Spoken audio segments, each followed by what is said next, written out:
안녕하세요. 저는 올해 32살 된 여성입니다. 우리 사회는 아직도 남성 직업이 의사라면 여자들이 많은 걸 걸고 좋아하지요. 부끄럽게도 저도 그런 여성 중에 하나였습니다. 우리 집은 할아버지 때에 제철 관련 사업을 하셔서 부를 이룩한 집안이에요. 아버지는 할아버지가 이루어 놓은 재산과 사업으로 평생 놀멍하신 분이었고요. 저 자랄 때 엄마가 늘 하시던 말씀이 남자는 그저 아침에 나가서 저녁에 들어오는 남자가 최고야. 직업, 일이 있어야 돼. 집에 돈이 아무리 많으면 뭘 하냐? 존경이 안 생기는데. 니들은 세대가 바뀌어 생각이 틀리겠지만 우리 때만 해도 남편은 존경할 수 있는 사람이어야 했거든.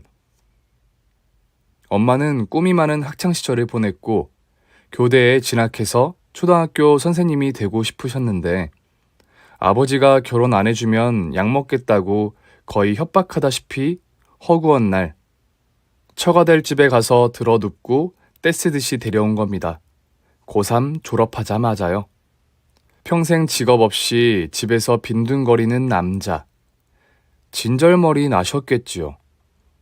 남들 점심 먹을 때 이부자리에서 일어나 사우나 갔다가 골프 치고 새 나오는 주차장이나 건물 둘러보고 저녁이면 술 마실 건수 없나 친구들에게 전화하시는 게 일상인 남편. 친구가 최고 좋고 놀고 먹는 양아치 같은 친구들에게 호구 잡혀서 맨날 다 털어주고 술 마시고 새벽에나 들어오는 남편하고 일평생 사신 엄마였지요. 나는 걱정인 게 이 재산 모두 사라지면 물론 사라질 리도 없지만 우리는 손가락 빨고 있을 수밖에 없다는 게 가장 무섭다.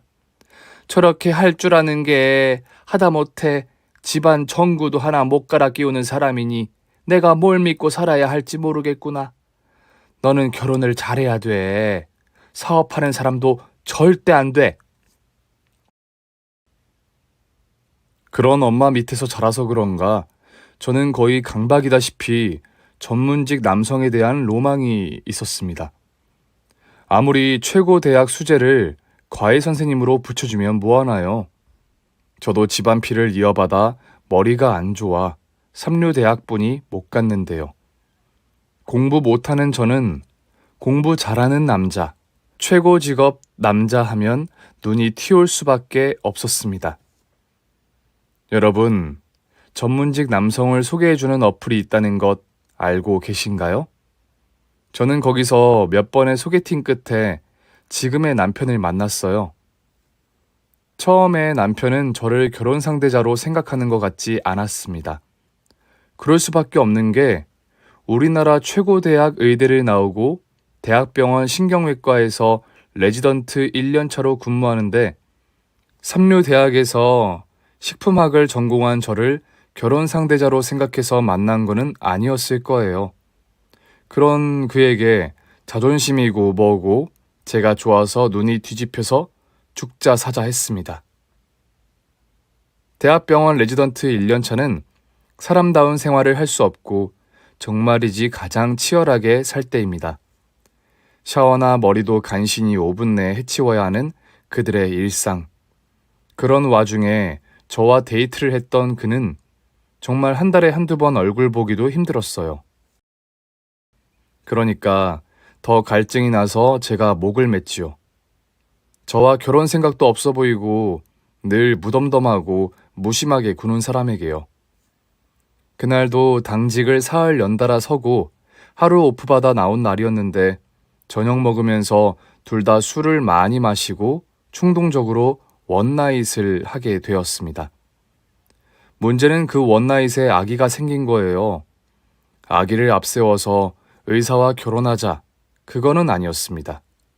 허나 아기를 빌미로 결혼에 성공하고 싶었던 마음이 없었다고도 못하겠습니다. 저와 결혼 생각이 없어 보였던 그도 변했습니다. 남자들은 자기 종족 번식에 대한 집착 대단하잖아요. 중절은 안 된다고 못을 박더군요. 그리고 결혼해야지 어쩌겠어. 라고 결혼 의사를 밝히는 거예요. 그 사람도 저를 사랑하고 그런 건 아니었는데 생명을 다루는 의사로서의 기본적인 마음이 있었던 것 같아요.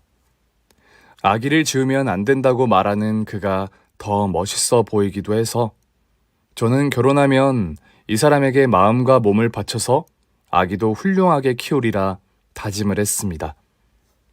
친정에서는 두 손 들어 환영을 해주었고 시댁에 인사하러 내려갔는데요. 시댁은 너무 평범했어요. 뭐 의사 아들 있다고 해서 부모가 부자란 법은 없지만 시집간 손이 신우는 남의 자식일 뿐 시어머니 홀로 사셨고 언행이 그렇게 고상하시지도 않으시고 또 말씀을 너무 막 하시는 것도 거부감이 들더군요. 참 아닌 말로다가 돈이야 벌면 되는 거지만 의사 남편은 아무나 만나는 게 아니지.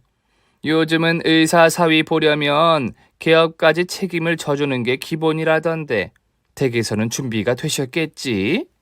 어떤 집은 사돈 내에 아파트 한 채는 해준다고 들었지만 내가 그것까지 바라는 건 아니고. 아들 하나 잘 낳은 걸로 팔자를 고치려 드시는 건가 싶었지만 멋진 생각을 가진 남자친구가 이미 제게 한 말이 있었기 때문에 저는 못 들은 척하면서 웃어넘길 아량이 있었어요.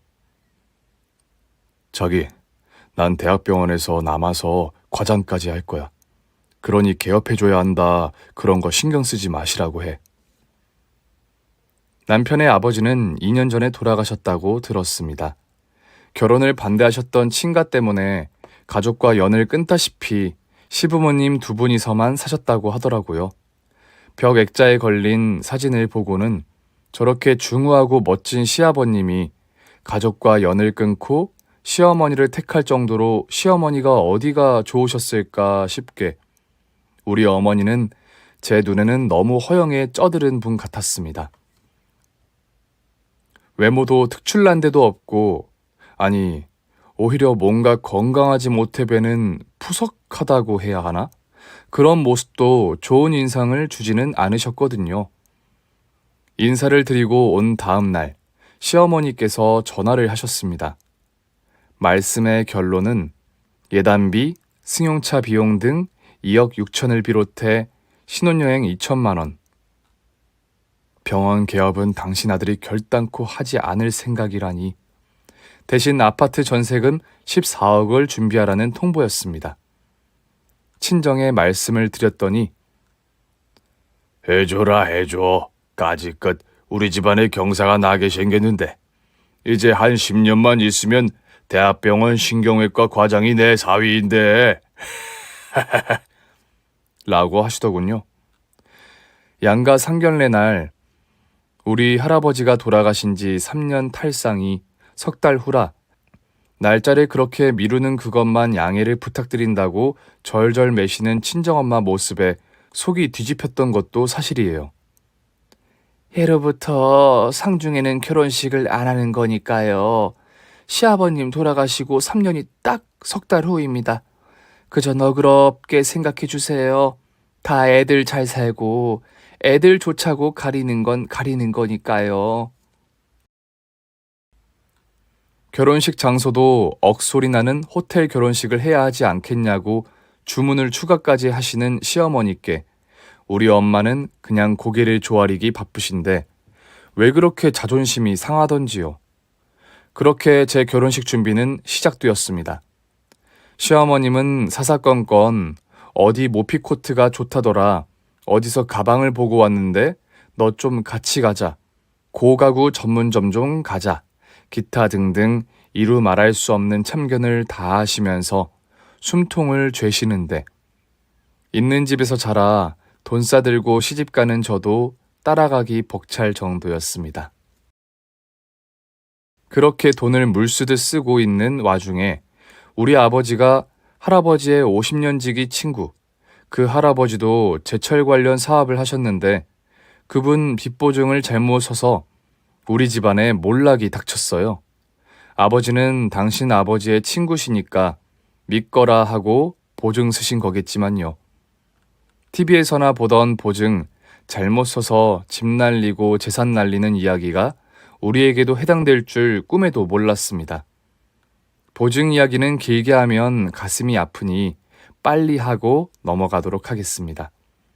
당장 우리 아버지가 월세 받으시는 건물 날아가고 집 날아가고 주차장 날아가고 사업장 날아가는데 정말 순식간에 모래같이 사라지더군요. 결혼 준비하다가 모든 게 올스톱이 되었지요. 시어머니는 결혼식을 취소하면 했지 이 결혼 진행은 안 된다고 하셨지만 남편은 어머니와 생각이 틀렸습니다. 제 뱃속에 든 자기 새끼에 대한 집착이 대단했으니까요. 집도 자기가 알아서 장만할 테니 결혼식이고 신혼여행이고 다 취소하고 살림만 합치자고 말하는 남편이 새롭게 보이고 우러러 존경하고 싶었습니다.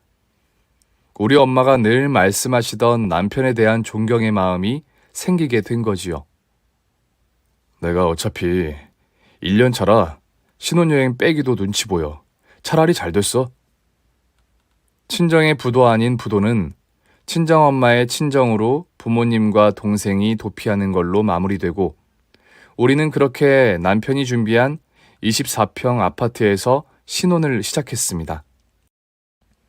아파트를 샀으니 우리 집으로 시작하는 거니까 평수는 상관없었고 그저 남편의 책임감에 부응하는 길은 좋은 아내가 되어주는 것이라는 결심을 새롭게 다져갈 뿐이었습니다. 지금 돌아봐도 아이를 건강하게 낳고 잘 키워가며 대학병원 신경외과 과장을 꿈으로 하고 있는 남편 뒷바라지를 이 몸 바쳐 할 각오를 다지고 또 다녔던 시간이었네요.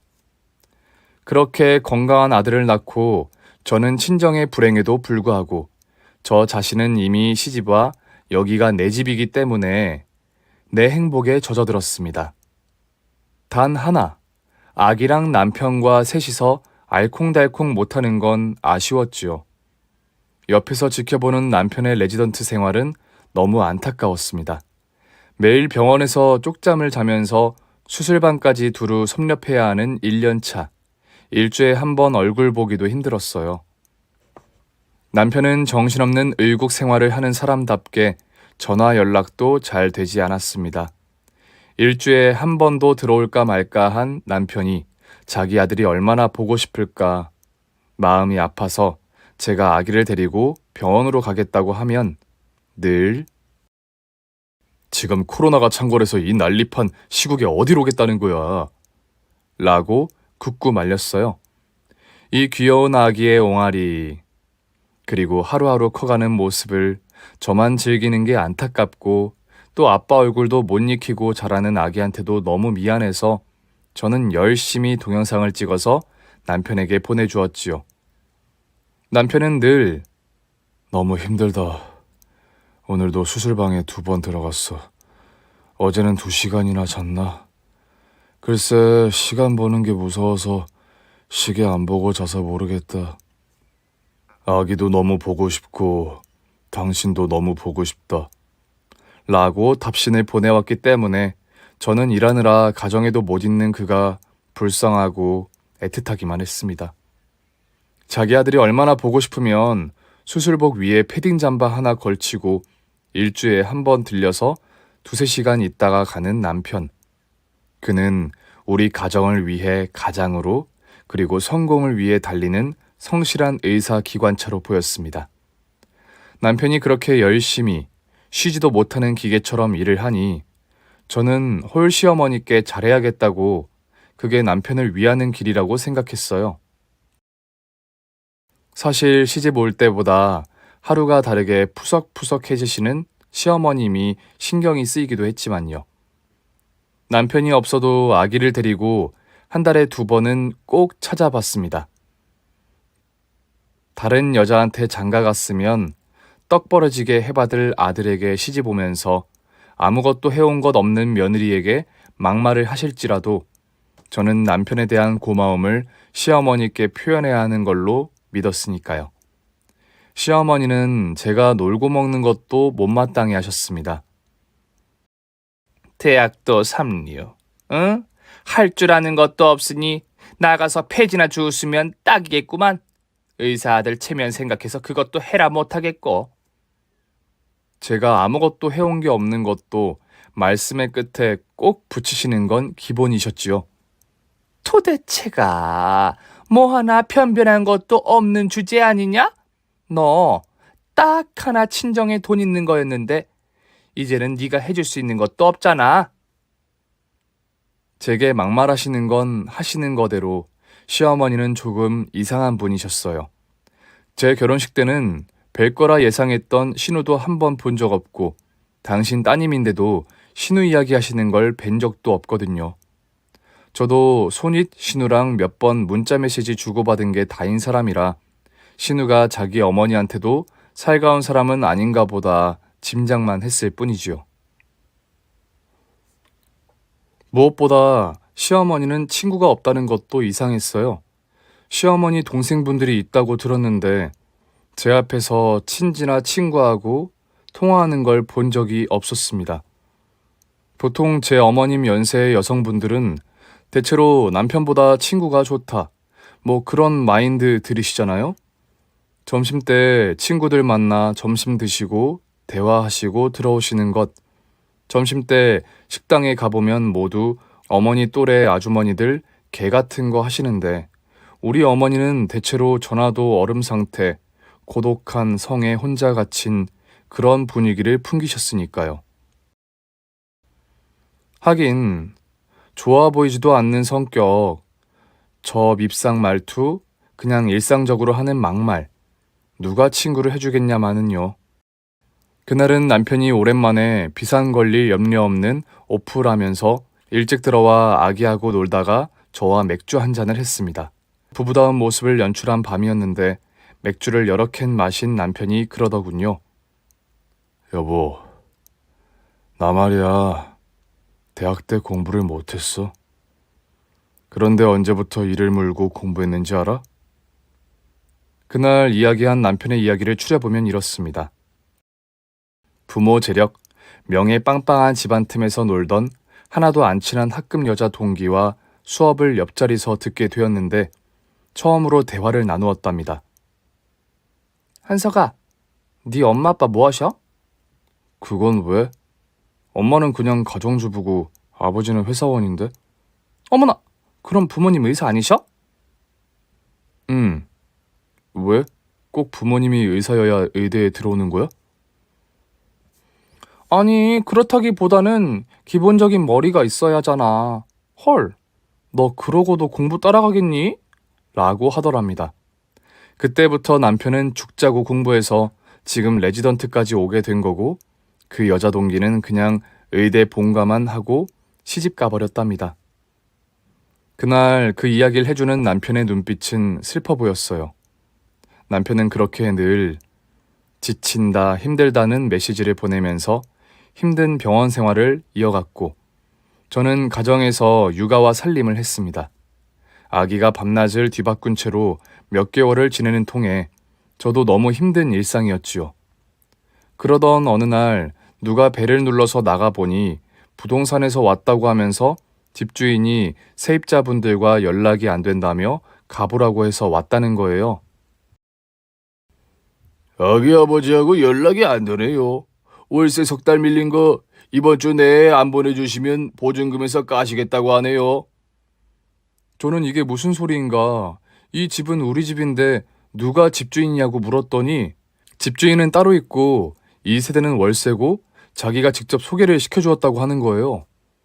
부동산 사장님이 돌아가시고 남편에게 연락을 했습니다. 역시 바로 연락되는 법이 없는 남편은 답이 없고 생활비를 주고받은 공용통장에 접속해 보았더니 글쎄 남편이 매달 보내주는 생활비도 5개월간 2번 들어오고 말았다는 걸 저는 그제야 눈치를 챘습니다. 사실 카드값도 저절로 나가고 돈 문제는 남편이 알아서 하니 저는 마트 같은 거, 온라인 쇼핑하는 거 카드만 긁으면 됐거든요.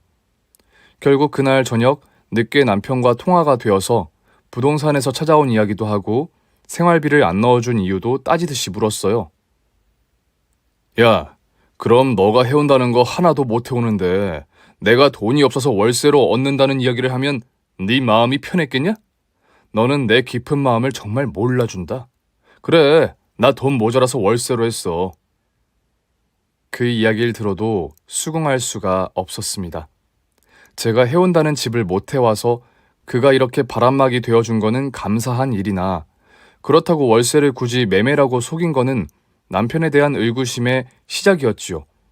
또한 생활비 문제는 집안 부동산 문제로 세금이 너무 많이 나와서 통장 거래를 띄엄띄엄 할 수밖에 없었다는 겁니다.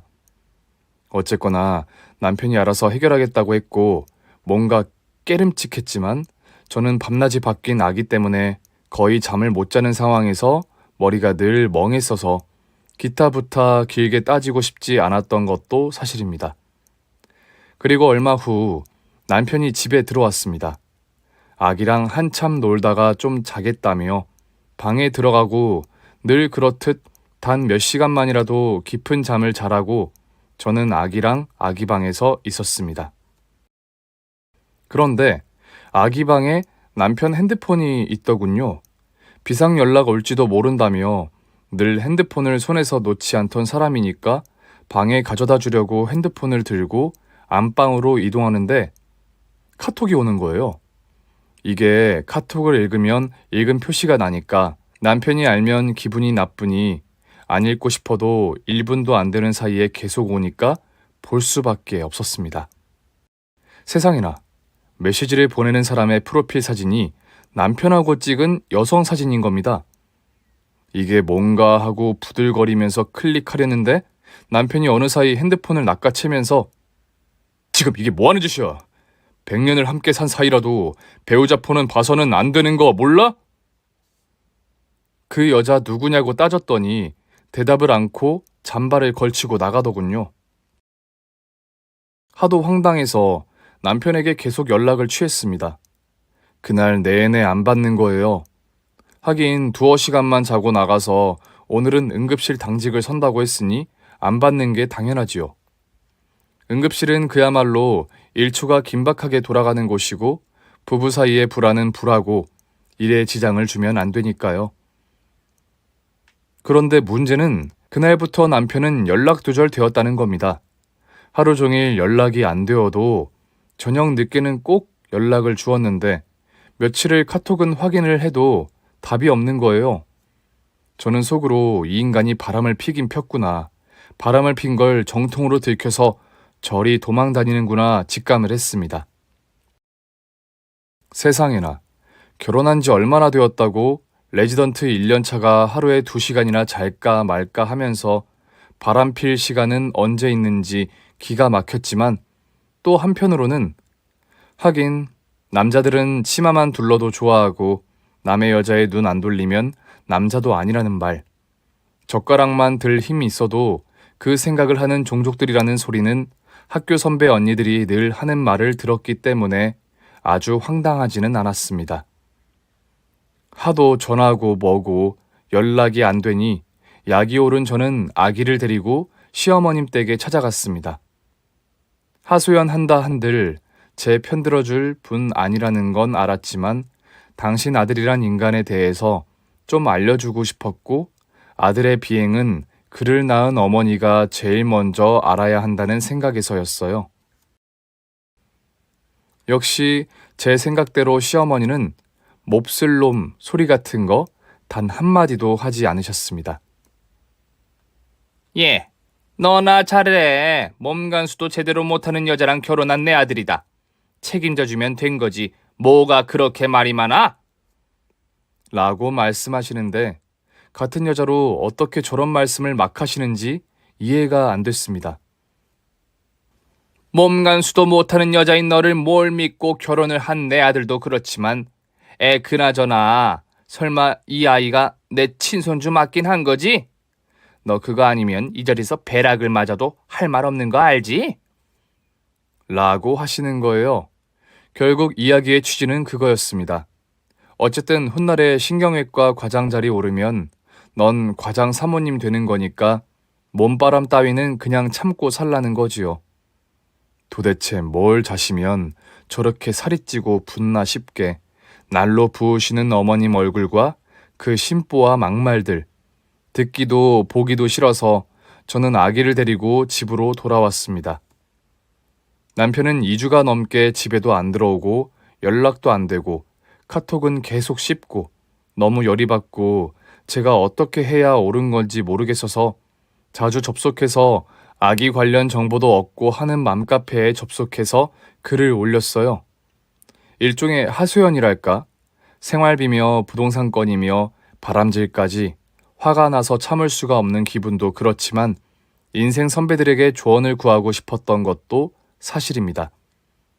그렇게 게시물에 달리는 댓글들에 답글도 달면서 위로받고 무엇보다 남편 버릇 단단히 고치는 방법 같은 것, 외도한 남편에게 현명하게 대응하는 방법 같은 것도 배우면서 이를 갈았습니다. 저는 싸구려 싸움은 하고 싶지 않았으니까요. 정말 이게 단순한 몸바람이 아니면 이혼도 불사할 각오였으니까요. 그런데 이틀 후 이상한 쪽지가 온 거예요. 안녕하세요. 이렇게 연락을 드려 당황스러우시겠지만 지우맘님의 게시글을 카페에서 읽었습니다. 다름이 아니라 저는 서울에 사는 김지선이라는 사람이고 28세입니다. 저는 지금 남자친구와 동거 중이에요. 남자친구는 땡땡 대학병원 신경외과 레지던트 1년 차이고 이름은 땡땡땡입니다. 우리는 결혼을 앞두고 있습니다. 같은 대학병원인 것도 그렇고 제 남자친구 경우와 너무 비슷해서 한번 개인적으로 연락을 주고받고 싶습니다. 제 핸드폰 번호는 010 똥똥똥 똥똥똥똥 이오니 전화도 좋고 카톡도 좋으니 연락 주시길 부탁드립니다. 남자친구 이름은 틀리지만 카톡 친구 추가를 했습니다. 했더니 세상에 그날 남편에게 카톡 온 그 여자 프로필인 거예요. 이게 무슨 운명의 장난인가 싶은 마음도 잠시였고 그 여자와 주고받은 이야기를 미루어 짐작컨대 우리는 한 남자를 공유하고 있었던 거예요. 그 여자에게도 저와 만났던 방법 그대로 전문직 소개팅 어플에서 만난 지 2달 됐고 남자친구가 역시나 레지던트 1년 차라 자주 데이트할 수 없고 그래서 동거를 시작했는데 월세가 밀린 것도 똑같았습니다. 오피스텔이었는데 오피스텔 건물주는 기업식으로 운영하는 회사가 따로 있고 관리실에서 연락이 왔더랍니다. 월세는 한 달도 밀리면 안 되는 거고 바로 보증금에서 삭제 들어간다고요. 그 여자가 제게 지금 찾아오겠다고 하는 거예요. 자기가 정확히 눈으로 아기를 확인하고 싶다는 겁니다. 우선은 저도 좀 생각을 해보겠다고 하고 카톡을 그만두었습니다. 이런 문제는 신중에 신중을 가해야 하니까요. 어쨌든 다음 날이면 카드값 나가는 날이고 통장은 잔고가 없고 핸드폰 사용료부터 모든 공과금을 내야 하는데 무엇보다 아기를 위한 용품이며 분유들을 사야 하는데 너무 막막했습니다. 우선은 이 알 수 없는 모든 상황을 제대로 파악하기 전까지는 고달픈 생활 중인 친정에 알리고 싶지 않았기 때문에 친정에도 못 기대고 뻔한 시어머님께도 손을 벌리기 싫었어요. 저는 일단은 돈이 너무 급했고 제 카드로 대출을 2천만 원 받을 수밖에 없었습니다. 남편은 연락도 안 되고 당장 월세는 내야겠고 마트도 가야 하니까요. 아기를 키워야 하니까 생활에 있어서는 한치도 오차가 생겨서는 안 되는 거잖아요. 카드 대출한 돈이 통장에 들어오고 다시 카드를 안심하고 사용할 수 있게 되자 저는 아기를 업고 병원을 찾아갔습니다. 남편을 만나러요. 아무리 병원이 바쁘다지만 자기가 의사면 의사지 이렇게 가정을 엉망으로 만들어 놓고 이건 제가 처음에 우러르던 그 책임감은 1도 없는 모습이고 상상을 초월하는 모습이었으니까요. 무엇보다도 돌도 안 된 자식이 있는 인간이 다른 여자랑 동거까지 하고 결혼을 약속했다는 게 도저히 용서가 안 되었습니다.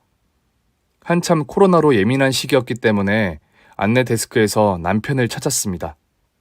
안내 데스크에서는 신경외과 병동으로 연결했고 몇 번의 확인 끝에 신경외과에는 땡땡땡라는 1년 차고 2년 차고 3년 차고 그런 이름의 레지던트가 없다는 대답이 돌아왔습니다. 저는 제 귀를 의심했습니다. 이게 차라리 꿈이었으면 싶었고 눈앞에서 작은 먼지가 마구 날아다니는 그 아슬아슬한 느낌을 어떻게 설명해 드려야 할까요? 병원 근처 카페에서 급하게 30분, 40분 데이트할 때도 그렇고 집에 올 때마다 잠바 안에 수술복 복장으로 들어오던 모습하며 땡땡 대학병원 가운하며 제가 그동안 너무 익숙하게 보아온 모든 것들이 다 한갓 꿈이었나 싶었습니다.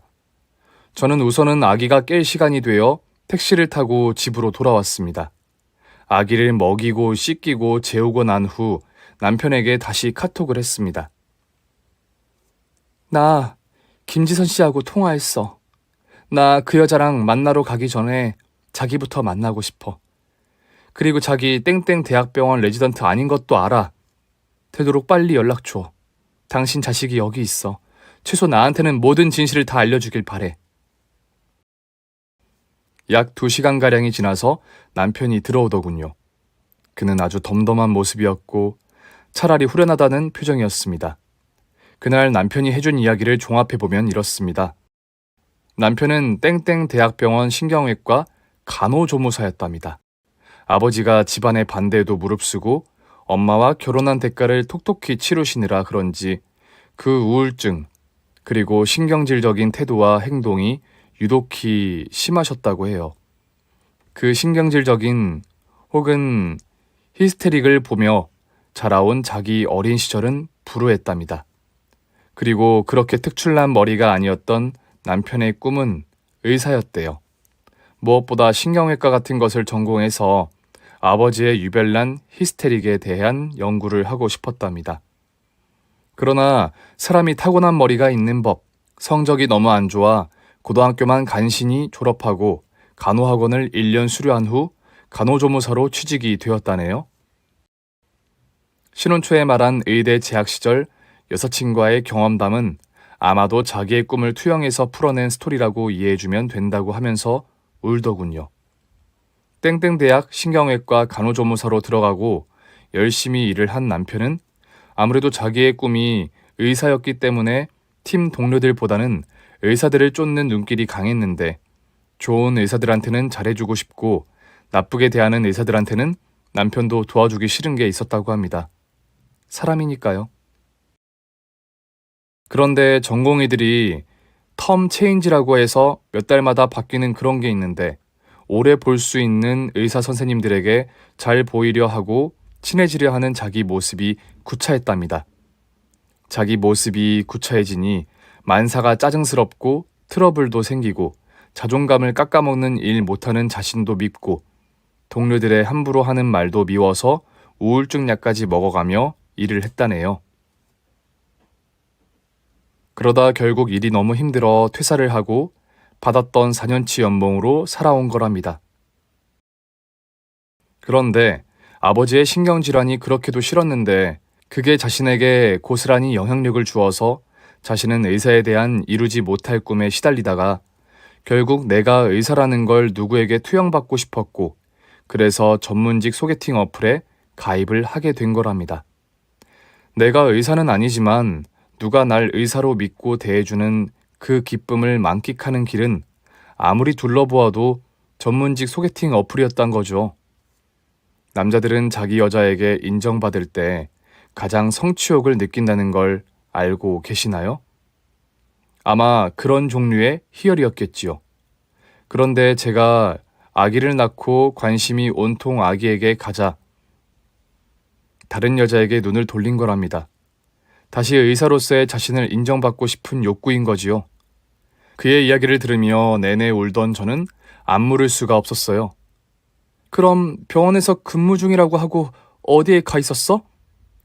집에서 20분 거리의 원룸에서 자취를 하고 있었다고 하더군요. 가슴에서 작은 회오리가 뭉게뭉게 일어나는 기분이었어요. 결국 평생에 걸쳐 시달려온 열등감과 트라우마 상처들이 오늘날의 남편을 잊게 한 겁니다. 그런 남편의 트라우마를 시어머니는 보듬을 수밖에 없었겠지요. 아무리 그렇다 해도 저한테 과하게 하신 거는 절대 잊지 못할 것 같고 많은 부분들은 절대 이해할 수 없을 겁니다. 아들의 아픔을 감싸는 어미의 태도로만 보기에는 혼수 요구부터 너무 과한 뻔뻔함이었거든요. 하긴 사람이 뻔뻔하니까 이 세상에 그렇게 갖은 나쁜 언행들이 속출하는 거겠지요. 어쨌든 남편이 거기까지 말하면서 우는데 저도 울었습니다. 그래도 내 새끼의 아빠, 아기를 사랑해주는 내 남편의 아픔이 가슴 절절하게 다가오면서 마음이 찢어질 것 같더군요. 저는 남편과 계속 이야기를 나누면서 당장에 떠오르는 제 계획을 이야기했습니다. 저는 남편에게 정식 간호사가 되기 위해 공부할 생각이 있으면 계속 공부하라고 말했습니다. 제가 밀어주겠다고요. 제가 아가씨 때 굳이 취직할 필요도 의사도 없어서 2년 놀다가 시집 온 거지 취직을 하려고 들면 언제든 취직할 자신이 있었습니다. 사촌 언니가 서울로 놀러 오는 외국인 여행객들 대상으로 한옥스테이를 운영하는데 거기 주방을 맡아줄 사람이 필요하다는 이야기를 며칠 전에 들었고 만일의 사태에 대비해 취직 부탁도 해놓은 상태였고요. 남편은 울면서 자기 너무 고마워. 나 정말 실력은 안 되지만 특별 전형 아니면 학점 은행제를 준비해서 간호대학을 가도록 할게. 라고 다짐을 했습니다. 남편과 이별한 내연녀와의 보증금을 빼고 원룸 보증금을 빼고 집 보증금을 빼서 우리는 작은 다세대 주택으로 이사했습니다. 태어나 처음 살아보는 다세대 주택이었어요. 늘 화려하게 살았던 제 삶을 접고 이제는 밑바닥부터 다시 시작해야 한다는 각오를 새롭게 했습니다. 그래, 젊어 고생은 사서 한다는데. 남편은 집에서 육아를 하면서 간호대학 특별 전형을 준비했고 저는 사촌 언니가 운영하는 사업에 주방을 맡는 걸로 취업을 했습니다. 우리 부부는 바닥부터 다시 시작하는 기분으로 파이팅을 했습니다. 친정에는 남편이 간호대학을 졸업하고 정식 간호사로 취업을 하기 전까지는 모든 걸 비밀에 붙이기로 했고요. 시어머니는 제게 카타부타 사과도 없으시고 다만 그 말 한마디는 하셨습니다. 너도 새끼 키우니까 알 거 아니냐. 자식 키우는 애미 마음이 어떤지. 자식이 죽을 죄를 지어도 그 벌 대신 받아주는 게 어미라는 사람들이다.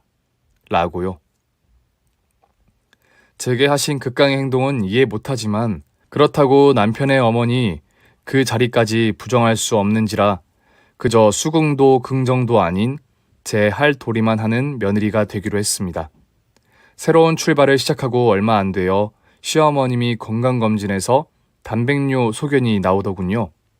왜 이렇게 자꾸만 안 좋은 일이 집에 마가 끼이나 속상했지만 짜증내는 건 옳지 않다고 저 자신을 다독였습니다. 어머니는 근래 1, 2년 사이에 자꾸 부어서 뭔가 의심은 했지만 결국 단백뇨였냐며 신장병 초기 증상이라 크게 걱정이 안 되셨던 모양이에요. 아무렇지도 않게 담당의를 만나러 갔는데 담당의 의견은 많이 틀렸습니다. 당뇨가 있으시니 당뇨 합병증을 생각하셔야 한다는 겁니다. 당뇨 합병증은 언제든 급격하게 위험으로 내몰릴 수 있는 상황이니 주의하셔야 하고 합병증이 생기면 최대 3개월까지 보고 당장 합병증이 생긴 그날로 세상을 떠날 수도 있다고 하더라는 거예요. 그러니까 신장 이식을 권하는 거겠지요. 어머니의 혈액형이 O형이고 남편은 A형이었습니다. 이틀 고민한 후 남편의 결정은 아들인 본인 신장을 남한테 이식해주고 다른 사람 신장을 어머니께 1순위 수여자로 받게 해드리겠다는 결정이요. 그 이야기를 듣는데 뭘 그렇게 복잡한 절차로 하나 싶은 생각이 드는 거예요. 저는 아직 젊고 태생이 건강한지라 신장 이식은 마음먹기에 따라서 얼마든지 수여해 줄 수 있다고 생각했습니다. 내 사랑하는 남편의 어머니인데 그걸 못 해드리나 그런 갸륵한 마음보다는 뭐랄까 남편과 아기 그리고 우리 가정에 대한 앵마기로 생각한 겁니다. 내가 이렇게 어머니께 신장을 드림으로 앞으로 우리 가정은 평화와 직진만이 있다라는 기원을 담은 마음을 이해하시겠는지요? 장기 이식을 재단에 바치는 간절하고 소중하고 절절한 기도의 제물로 생각한 겁니다. 결혼도 하셨고 앞으로 둘째도 가지셔야 하는데 괜찮겠냐고 담당의가 묻더군요. 괜찮다고 대답했고 저는 적합성 판정이 났습니다. 어머니가 수술 전에 처리해야 할 일들이 있으시다고 해서 수술 날짜를 어머니와 담당의와 조절해서 드디어 날짜가 잡혔습니다. 수술 날짜를 앞에 두고 저는 준비할 게 너무 많았지만 무엇보다 내 아기와 한동안 떨어져 지내야 한다는 게 슬펐어요. 어머니의 선, 이번은 걱정하지 말라고 남편이 하도 안심시키니 어머니 걱정은 덜었지만요. 드디어 이틀 후로 수술 날짜가 잡히고 남편은 어머니 입원 병실을 지키고 있고 저는 저대로 신란해서 뒤척이다가 남편이 좋아하는 마카롱을 사들고 아기를 업고 병원을 찾아갔습니다. 그냥 왠지 남편이 보고 싶은 기분이었어요. 입원실이 4인실이라 늘 병실 문이 오픈되어 있었고 드나들기가 편하고 환자들 모두 잠들기 직전 시간이라 고요해서 더욱 발소리를 죽이며 병실 문 쪽으로 다가가는데 안에서 말소리가 흘러나오는 거예요. 어머니, 하필이면 제가 출장 잡힌 기간에 수술을 하셔서 곁에 있어드리지도 못하고 너무 죄송해요. 지선이 네가 오죽이나 바쁜 애여야 말이지. 사부인은 뭘 그렇게까지 신경을 써주시고 그러셔서. 암튼 위로금은 고맙다고 전해드려라. 상견례도 아직 못한 사돈을 이렇게까지 챙겨주시니 고마울 뿐이다. 이게 무슨 일인가? 저는 너무나 충격을 받았습니다. 충격이 심한데도 불구하고 침착하게 돌아서서 병원을 나와 택시 정류장까지 언덕을 걸어 내려와 택시를 잡고 집으로 돌아오고 있었습니다. 남편과 만난 후 계속되는 이런 결정적인 타격들에 익숙해진 건지 저 자신을 이해를 못할 지경에 이르렀어요. 집에 돌아와 친정엄마 품에서 자고 있는 아기를 데려와 품에 안고 잠들며 많은 생각들을 정리했습니다. 다음날 일어나자마자 씻고 저는 집을 나와 땡땡 대학병원 총무과를 찾아갔습니다. 신경외과 간호부에 근무했던 간호조무사 중에 땡땡땡가 있었는지 알아봐 달라고 부탁을 했습니다. 왜 그러시냐고 묻기에 가족관계 증명서 떼간 것을 보여주며 남편이라고 말했습니다. 6개월간 근무했었다고 하더군요. 저는 신경외과 간호부로 찾아갔습니다. 그리고 수간호사 선생님을 찾았고 2시간 기다린 끝에 그분과 20여 분간 대화를 나눌 수 있었습니다. 제 상황을 솔직히 다 말씀드리면서 남편이 왜 그만두었는지를 알고 싶다고 질문을 했더니 정말 뜻밖의 대답을 들었어요. 허언증 때문이에요. 도저히 사회생활을 못할 정도로 허언증이 심한 사람입니다. 민하우젠 증후군과 리플리 증후군하고도 또 틀린 것 같습니다. 병적이에요. 어떻게 결혼을 하셨는지 의외네요. 하긴 뭐. 라고 하면서 의미심장한 눈길로 저를 보더군요.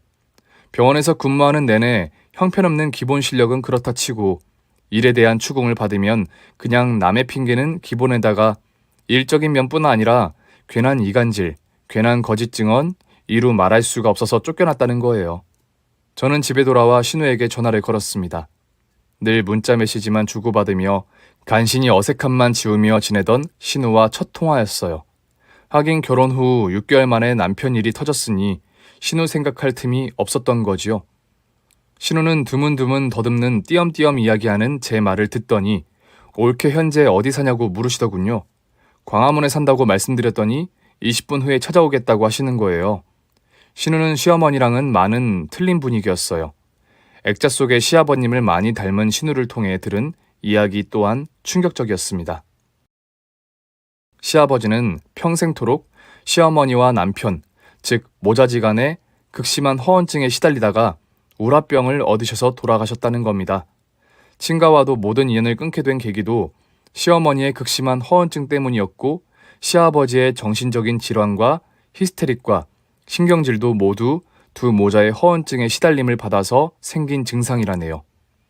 신우는 고등학교를 졸업하고 대학 입학하던 해 바로 독립을 했고 자기 엄마의 허언증과 남동생의 허언증을 다시는 겪지 않기 위해 철저하게 집에 발을 끊고 지냈는데 아버지는 그러실 수가 없었다는 거지요. 자식이 아무리 죽을 죄를 지어도 그 죄까지 받아들이는 게 부모란 존재고 또 그 자식 낳아준 사람이 아내라는 사람이니까 죽으나 사나 같이 한 공동체로 끼고 살다가 결국 우라병을 얻어 돌아가신 거랍니다. 남편은 고등학교 졸업을 하고 간호학원을 1년 수료한 후 대학병원에 들어가 간호조무사로 일하다가 허언증으로 쫓겨났고 자신을 의사로 대우해주는 사람과의 친교, 그건 바로 자신에 대해서 아무것도 모르는 사람과의 연애와 결혼뿐이 없는 고로 전문직 소개팅 앱을 통해 저를 만난 겁니다. 시어머니 또한 허언증으로 시어머니 당신의 시댁에서 인정받을 수 없었고 연을 끊고 살아야만 했던 겁니다. 허언증이 심하니 친구들이 있을 수가 없지요. 자기 속으로 낳은 딸도 당신을 안 보려고 하는데 하물며 남일 뿐인 친구들이 보려고 할까요? 허언증. 네, 하나의 질병으로 받아들이고 개선의 효과를 위해 얼마든지 심리치료도 가능할 겁니다. 그러나 말입니다. 이 사람들 시어머니는 저를 모욕했습니다. 결혼 초기에 혼수 문제로 모욕했고 시집 와서 당신의 핏줄을 낳아주었는데도 끊임없이 모욕했고 저의 신장을 이식받을 생각으로 입원해 계신 와중에도 또 다른 며느리 희생양을 만들고 계셨습니다. 저는 생각했습니다. 이런 작자들 몸속에 제 신체의 한 부분이 들어가 있을 거라 생각하니 도저히 못 참겠는 기분이었습니다. 다음날 병원에 입원하러 들어가면서 저는 김지선 씨에게 연락을 했습니다. 오히려 더 이상하다는 반응이었어요. 저를 상대조차 하지 않고 경멸하는 듯한 말투를 사용하더군요. 다시 연락드리겠다고 하고 카톡을 그만둔 후 처음 하는 연락이지만 반응 자체가 너무 틀리니 당황스러웠어요. 그래서 전화를 끊으려고 하니 재빨리 덧붙이더군요. 정신질환을 우습게 봤다가는 큰 코 다쳐요. 하루빨리 치료를 받으세요. 라고 하는 겁니다. 이게 무슨 말인가 싶어 재차 확인을 했더니 김지선 씨는 저를 허언증 환자라고 보고 있다는 겁니다. 남편이 그렇게 모함을 했겠지요. 어차피 저한테는 모든 걸 들켰고 털어놓았으니 남편을 계속 의사로 보고 인정해줄 누군가는 딱 하나, 김지선인데 그녀를 놓칠 수가 없었던 거겠지요. 그래서 그 여자가 누구냐고 따지고 드는 김지선에게 저를 광적인 허언증 환자라고 거짓말을 해놓은 겁니다. 사람이 이렇게까지 파렴치할 필요는 없는 거지요. 저는 김지선 씨에게 제가 알고 있는 모든 정보를 다 주었어요. 더 이상 제 남편으로 인한 희생자가 나오는 걸 용납하지 않을 생각이었기 때문입니다. 저는 미리 예약해둔 병원 입원실 입구까지 갔습니다. 제가 들어가 입원할 병실이지요. 그렇게 한 10초간 서 있다가 돌아섰습니다. 집에 돌아와 잠이 들고 다음날 저는 이삿짐 센터를 알아보고 사촌 언니의 홈스테이로 옮겼습니다. 물론 아기를 데리고요. 남편의 카톡은 빗발쳤습니다. 제가 알던 그 사람이 맞을까 싶을 정도로요. 개원해줄 필요가 없다고 멋있는 척했던 진짜 이유를 알고 나니 비웃음이 입가에 맴도는 거예요. 당연히 간호조무사가 병원을 차려놓고 앉아 있을 수는 없었겠지요만. 제가 하루에 10번을 카톡을 하면 읽고도 대답 한마디 해주는 것이 뭐가 그렇게 힘들어서 읽고 그냥 씹던 매너를 그에게 그대로 돌려주었습니다. 니네 엄마라도 이럴 거야? 너 나한테 무슨 원수가 져서 수술 날짜를 앞두고 이러는 거야? 부터 갖은 폭언에 협박에 난리도 아니더군요. 그렇기도 하겠지요. 지네 엄마니까요. 당뇨 합병증이 그렇게 무섭다는데요. 그렇지만 저는 허언증 환자가 사회에 미치는 악영향에 대해서 생각해 본 적 있느냐고 물었습니다. 당신 엄마 아픈 건 당신이 고칠 일이지 허언증으로 주위의 모든 사람들에게 상처 주면서 살아온 것도 모자라 그 나이에도 허언증을 못 고치고 사시는 웬 늑다리 할머니를 제 품에 안고 갈 마음이 없다는 걸 확실히 인식시켰습니다. 저의 의지를 눈치챘는지 시모와 남편이 카톡으로 번갈아 가며 그야말로 철저하게 빌고 용서를 구하더군요. 저는 응해주지 않았습니다. 그런다고 고쳐질 사람들이 아니었기 때문이에요. 고쳐질 사람들이면 한평생을 그런 식으로 살아오지는 않았을 겁니다. 7개월 후 시어머니는 결국 당뇨 합병증 쇼크로 돌아가셨고 남편은 간호사도 아닌 간호조무사로 일반 치과에서 일을 하고 있습니다. 이혼한 처는 처고 자기 새끼는 자기 새끼니 양육비는 넣어주어야 하니까 돈을 벌 수밖에 없었을 겁니다. 허언증을 하루빨리 치료받아서 간호조무사로 이 사회에 악영향 안 미치면서 그저 악영향 안 주는 걸 목표로 살아나가길 바랄 뿐입니다. 제 긴 사연 들어주셔서 감사드립니다. 오늘 준비한 사연은 여기까지입니다.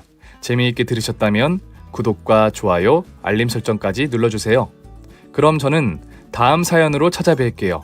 오늘도 건강하고 행복하세요.